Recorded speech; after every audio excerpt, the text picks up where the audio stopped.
So, you know, I'm a writer and a technologist, which means that I have to be in favor of metaphors. I can't really dislike them. But I want to talk today about some of the problems of metaphors, because as useful as they are, they really have the power to mislead us and get us into trouble. This is not a trash can. You can drag files, which aren't files, in folders, which aren't folders, into this trash can, which isn't a trash can, and empty it, which doesn't empty it. Because after you empty it, the files aren't gone, because this isn't a trash can and those weren't files. So when you delete secretplan.doc by dragging it into the trash, your computer just erases the entry for it in the catalog of its file system, so anyone knows how to look for it can find it later, as innumerable criminal suspects have discovered when the cops seize their computers and bring them into a forensics lab. So you can call this metaphor debt. Metaphors extend credit to us in the form of these easy-to-grasp abstractions that let us work with complicated ideas, but then they take interest from us in the form of the shear between these useful handles and what's actually going on in the underlying technical reality. And metaphor debt can be very toxic because you never get a term sheet for it. You never know exactly how much that metaphor debt is going to cost you in the long run. And this is a particular problem in tech, because in tech, we deal strictly in metaphors. We operate in bits that are abstracted to bytes, and the bytes are abstracted to operators, which are abstracted to high-level programming languages, which are abstracted to GUIs, which are abstracted to fat-fingered presses on capacitive screens. So to give you a sense of just what happens when we incur metaphor debt, when we mistake metaphors about technology for reality, cast your mind back to 1984 in this wonderful movie, War Games, that Matthew Broderick was in, where as a teenager he uses an acoustic coupler to nearly start World War III and cause a mass extinction event. And as scary as that movie was, and in some ways as pressing as it was a metaphor for what people were doing with computers that Congress took literally. In the ensuing cry for Congress to do something about computer crime, which was an actual problem and which prosecutors didn't really know how to handle, they were left with the embarrassing spectacle of charging people who'd stolen sensitive databases with the theft of a microwatt of electricity. Congress enacted the Computer Fraud and Abuse Act in 1986. You know, it's the old security tautology, something must be done. Hey, we've done something. And under the Computer Fraud and Abuse Act, exceeding your authorization on a computer that doesn't belong to you, as Matthew Broderick does in War Games, is a felony, and that can send you to prison. So over the years, that has come to mean that violating the terms of service on any website that you access is a potential felony that you can go to jail for. And that's how we got this problem. This is my old friend Aaron Swartz. Aaron was one of the founders of Reddit. He did several important and exciting things. He got in trouble with federal prosecutors when he went and liberated 1 million documents from Pacer, the court records database, and showed that the court clerks were improperly redacting them, and that they were including things like social security numbers, home addresses of minors who'd been assaulted, and lots of other things that you would hope that they would remove before they put them into a public database. The federal prosecutors and the FBI couldn't make anything stick. They harbored a grudge against him. And then Aaron, one day, when he was a fellow at Harvard, walked up Mass Ave to MIT, where he was allowed to be, and he logged into their Wi-Fi, which he was allowed to log into, and he connected to an academic database, which he was allowed to access, and he downloaded some academic articles, which he was allowed to download. But the terms of service said that he had to download them by clicking on the links, and instead Aaron wrote a script to download those. He checked too many books out of the library. And the federal prosecutors that he had made such a mockery of, they charged him with 13 felonies, and he was facing 35 years in prison. A couple of years later, they had spent every cent that he'd saved by dragging out the pretrial motions, and broke and desperate and facing a long prison sentence in 2013, Aaron hanged himself. And that's what happens when metaphor debt gets out of control. Now, the 1980s were a source of many rich metaphor debts. In the 1980s, there were multiple competing standards for analog television. Notably, there was PAL in Europe and NTSC here in America, which people used to joke stood for never twice the same color. Now, the existence of these two incompatible standards, they were a boon to the movie studios because they could stagger their releases. They could release VHS cassettes in Europe on PAL format, and they could know that people who went to Europe and brought them back to America couldn't watch them. And so they could guarantee their distributors that something that was released in one window wouldn't show up in another territory later on. But then along came DVD players, and being digital, DVD players had no trouble handling both NTSC and PAL, and that made release windowing hard. Now, at root, the problem was that the studios had a metaphor debt.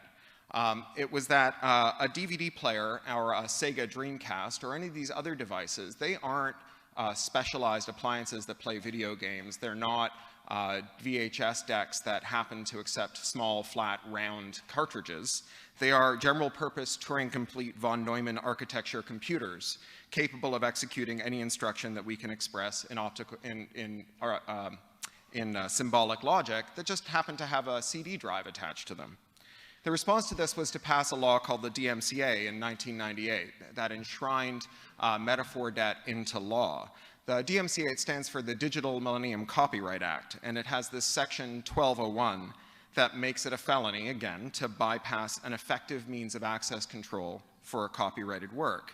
Now, the purpose of this odd bit of jargon is to ensure that you couldn't tell your Turing-complete von Neumann architecture computer, capable of executing any instruction we can express in symbolic logic, to execute instructions that pissed off the manufacturer. Now, here's how that works. We're going to do a little bit of cryptography 101. In cryptography 101, we have this idea that there are three parties in the simplest case. There's Alice and Bob and Carol. And Alice and Bob, they know and like each other and trust each other, and Carol is evil and wants to spy on them. So Alice and Bob, they send a message to one another, and they make some assumptions about what Carol can do with that message. The first thing they assume is that Carol knows that the message exists and can get a copy of it. This is a smart assumption in the 21st century because so many of the networks that we use have people that we might think of as our adversaries on them. Maybe Carol is sharing the same Wi-Fi segment as them. Maybe Carol is a hostile government that's suborned their phone company. Maybe it's an unethical employee at the phone company. Or maybe Carol just happens to be on the same continent as them, and one segment of their communication traverses a satellite link that has a footprint as large as a whole continent. Assuming Carol can't get a copy of your message is a fool's paradise, because in many cases, people we don't trust can get a copy of our scrambled messages. They also assume that Carol knows how they scrambled the message, what algorithm they used, what math they used. And the reason for that is that the only way we know how to test a security system is the way that we know how to make any kind of reliable knowledge, which is to subject it to adversarial peer review, to tell people what you think you know and allow third parties, especially people who don't like you, to point out your dumb mistakes. The difference between science and alchemy is peer review, right? Alchemists kept what they knew a secret for 500 years. They didn't advance the art very much, and each of them learned in the hardest way possible that drinking mercury was a bad idea. And the only alchemical thing that alchemists ever did was to start publishing what they thought they knew, and then they converted the base metal of superstition into the precious metal of science, of knowledge. And so in security, you publish your algorithm so that you can have all of your adversaries tell you about your dumb mistakes. So Alice and Bob have told Carol how they scrambled their message, and they gave her a copy of the scrambled message, but they still need Carol not to be able to read the message. And the way that they accomplish that is by devising an algorithm that scrambles a message by combining the algorithm, the original message that's in the clear that a human being can read and experience, and a secret key. And so long as the key is kept secret, Carol can never decrypt the message. And when I say never, I mean like never. I mean like if you take a file, like an email or a message, and you save it to your encrypted distraction rectangle, in a time so short that you don't even notice it happening, your phone has encrypted that message so thoroughly that if every hydrogen atom in the universe were a computer, and it did nothing until the heat death of the universe but try and guess what the key was, we would run out of universe long before we ran out of possible keys. So crypto works. But then you get the copy protection version of crypto, or what we might call voodoo crypto. And that's where you just have Alice and Bob. So like, Bob is Netflix. Bob wants to send you a movie and wants to make sure that you don't write a player for it that can save it to your hard drive to watch later. Bob wants to control how you use the movie when you get it. And so Bob gives Alice, which is you, me, and anyone who wants to spend $10.99 to get a Netflix account this month, a copy of a program. Now, if that program doesn't have the ability to descramble the movie that Bob has sent you, you are not going to give Bob $10.99, because that cryptographically encrypted movie is not very interesting to watch unless you can decrypt it. So Bob has to give you a means to decrypt it, and the way that he does that is he hides in the program he gives you the keys that are necessary to descramble the message. Well, we have a name in security for what happens when you give people who you don't trust the keys to decrypt a message and then hope that they never figure out where you hid them. We call it wishful thinking. Because Alice includes like bored grad students with an electron tunneling microscope and nothing to do this weekend in a room full of undergrads hanging around like a bad smell looking for something useful to do. So this is why people who build DRM, they spend millions and years, the DRM, digital rights management, these copyright locks, they spend millions and years on it, and then it's broken in afternoons by hobbyists working, with teenagers. It's not because they're stupid, it's because they're doing something stupid. So once we've reflected on how this is not real security, let's also talk about how it's not really copyright enforcement either. Saving a video that you paid Netflix to watch is not piracy any more than recording a movie that you have paid your cable operator to watch is piracy. Playing a game that Apple didn't sell you on your iPhone that you bought from someone else is not piracy. Buying a movie overseas and bringing it home to watch on your DVD player, that's not piracy. That's the opposite of piracy. All of those are paying the copyright owner the price that they named and then trying to go home and consume the copyrighted work that you bought. It is the literal opposite of piracy. It's what copyright is supposed to do. So this is really about being able to control non-piracy related uses using anti-piracy law. Now, the debt that this incurs can't be overstated. When you say that we have made a computer that is capable of running only some of the programs and not the ones that piss off the manufacturer, you're effectively writing a liar loan and incurring a kind of subprime debt in businesses in many, many sectors, this pretense that computers are incapable of doing your bidding under some circumstances. The reality is that a DVD player isn't incapable of playing an out-of-region disc. It refuses to play an out-of-region disc. It's not that an iPhone can't play an app that I make and sell to you. It's that it won't play an app that I make and sell to you unless we use Apple as our intermediary. These aren't incapable computers. These are disobedient computers. These are the "I can't let you do that, Dave" computers. So liar loans, they give us these disobedient computers. It's the worst kind of subprime technology debt, the kind that mounts up compound interest that eventually we can't pay back. Because disobedient computers, they have to sneak and lie. If disobedient computers put the program that stops you from running programs the manufacturer doesn't like where you could see it, then you would just get rid of it, right? If there was an icon on your desktop labeled HAL9000.exe, you would drag it into the trash. And so the only way these computers can work is if they deliberately obfuscate some or all of their functionality from you, the person who relies on them. So this metaphor debt invites us to view disobedient computers as features and not bugs. Every company could make more money for its shareholders if only you were forced to use their products in ways that were optimized for the vendor's profits rather than for your own benefit. And when companies can force their customers to pay for the full enjoyment of the property they lawfully acquire, they certainly do. So let's think of HP here. In March 2016, HP pushed out a security update to its OfficeJet and OfficeJet Pro printers, tens of millions of printers. When you woke up in the morning, there was a note on your screen telling you to press here to update. And after you updated, as with every other update you've ever installed, nothing visible happened.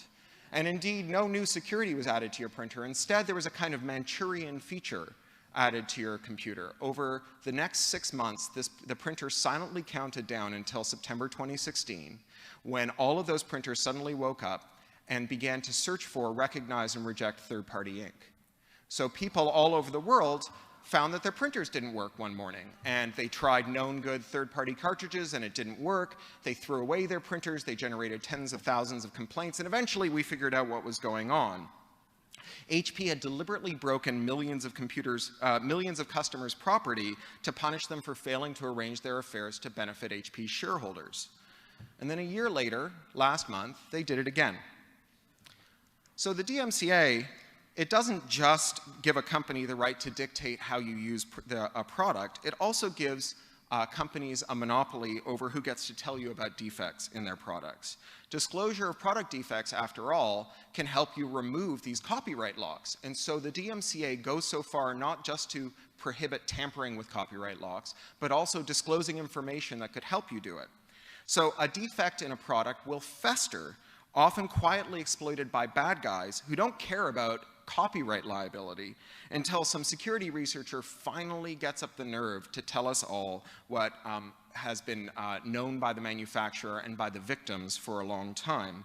And that means that every device is insecure and connected to your network becomes an attack surface, a vector for bad things. In 2011, a researcher called An Kui, who was then at Columbia University, published a paper called Print Me If You Dare, where he showed that if you sent those HP printers a document that had hidden in them an operating system update, that he could turn them into a Trojan horse inside your network, one that would attack all the computers behind your firewall, open a reverse shell back to his computer, and allow you to plunder every device inside your network just by sending a file called resume.doc to your HR department. When we suppress disclosures of security defects, all kinds of bad things start to happen. So in February 2017, we learned about this company, Cloud Pets. By that point, their share price was down 98%, and as far as we can tell, almost no one was working there anymore. But before then, they had sold 2 million smart soft toys to people around the world. These toys had a Wi-Fi access point. You connected them to your network, paired them to an app on your phone, and your kid could hug the toy and whisper something into it, and it would come out of your phone, and you could say something back, and it would come out of the toy. And Cloud Pets had put all 2 million of their customers' data, including the messages, passwords, and billing information, in an unencrypted, unpassword-protected Amazon bucket that was visible on the public web. Security researchers tried in vain for months to contact them, unwilling to come forward without incurring this liability for disclosing these defects, until they heard back from the manufacturer. And what they found was that in this database were multiple ransom notes from thieves who had stolen the database and said, "I will disclose this database unless you give us money." Months old threats that had just sat there with no one noticing them. And finally, the researchers came forward. And contemplate for a moment the kinds of things that people say to their cloud pets. It's not just, "I love you, Mummy, when are you getting home from work?" It's things like, "I'm scared, I'm in the hospital, Mummy, I don't know what's going to happen tomorrow." Or, "Don't worry, kid, Mummy's in the hospital, but I'm sure everything will be fine." That information is now infinitely prolonged and will float around on the internet forever.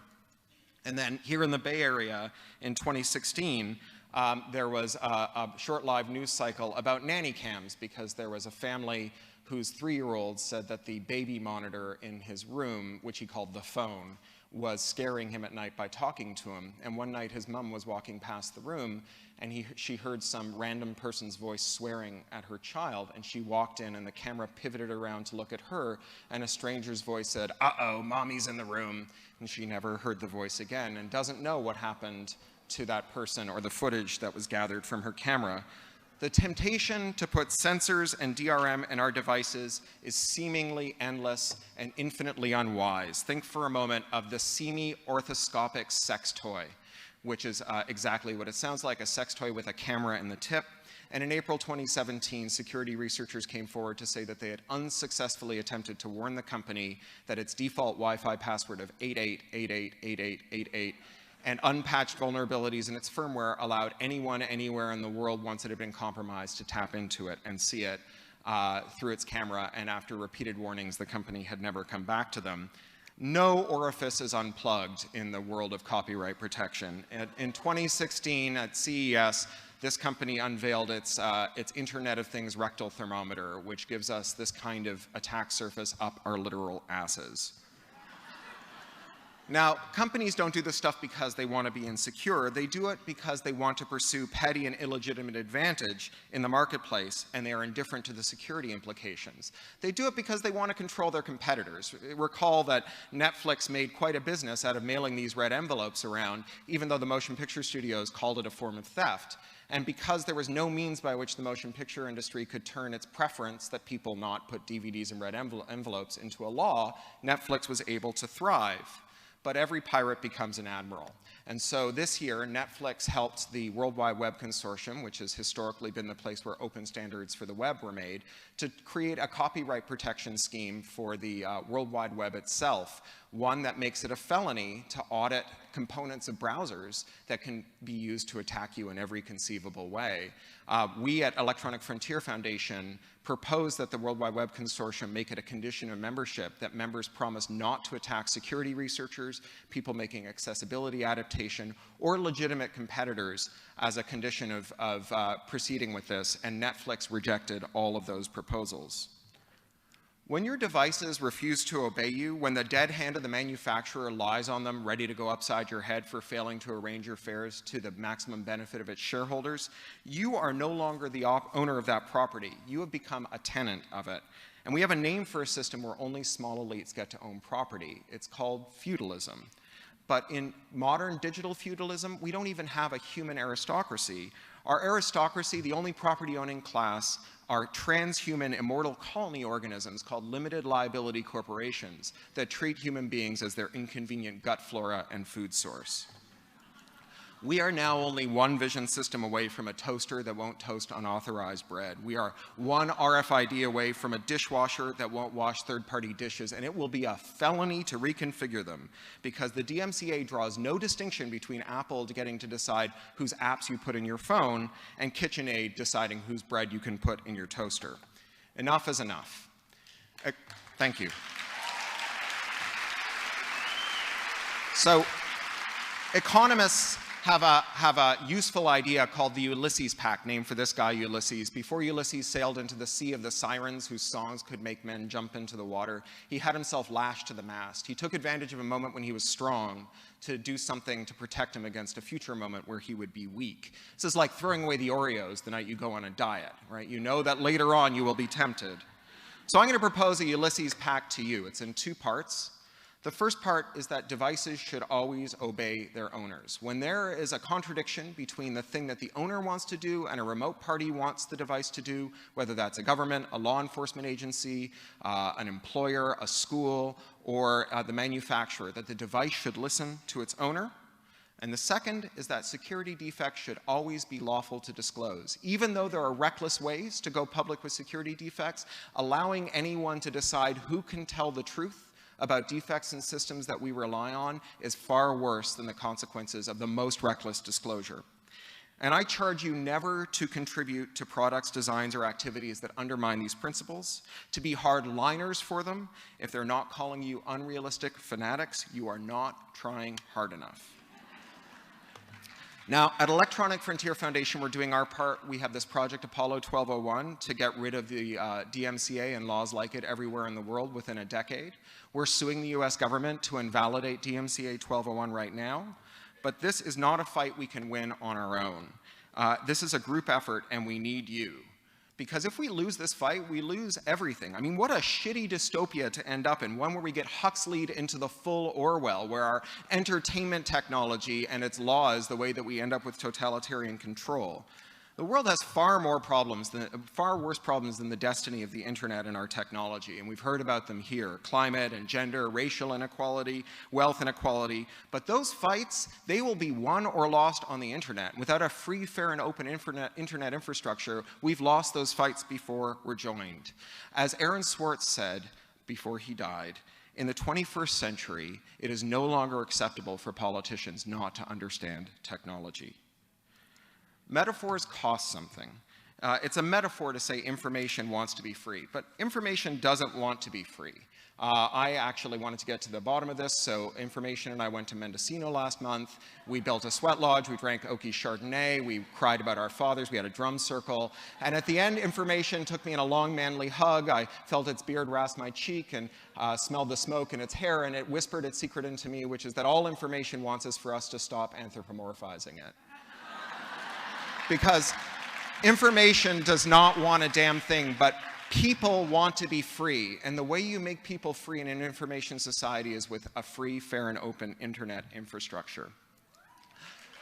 Together, we can realize that dream. Thank you.